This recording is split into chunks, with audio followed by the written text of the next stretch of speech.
وزارت نقلیات روسیه دلیل این اقدام را به اجرا نشدن تعهدات تاجیکستان در مورد پروازهای شرکت هواپیمایی یمل روسیه از فرودگاه ژوکووسکی به شهرهای دوشنبه و خوجند ربط داده است. این وزارت با پروتکل گفت و شنودها میان نهادهای هواپیمایی روسیه و تاجیکستان از 27 ژانویه سال جاری اشاره کرده است که در آن به شرکت یمل اجازه 4 پرواز از ژوکووسکی به شهر دوشنبه و 3 پرواز به شهر خوجند پیش بینی شده بود. در همین حال شرکت سامان ایر روز 3 اپریل ضمن یک بیانیه گفت که 7 پرواز شرکت سامان ایر از مسیر دوشنبه مسکو و دوشنبه خوجند که در طول هفته انجام میشد لغو شده است. این شرکت از مسافران عذرخواهی کرده و گفته است که پول چپته به طور پورا برگردانده خواهد شد.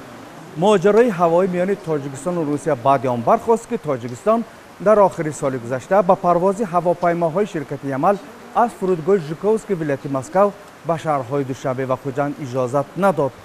جانب تاجیکستان گفت در پروتکل تنظیم پروازها که روز 7 نوامبر سال گذشته در شهر مسکو امضا شده بود، پرواز هواپیماهای شرکت یمل به تاجیکستان پیش بینی نشده است. اما وزارت نقلیات روسیه این را رد کرده روز 28 دکبر پرواز هواپیماهای شرکت سامان ایر تاجیکستان را به بعضی از شهرهای منطقوی کشور به استثنای مسکو و سن پترزبورگ قطع نمود.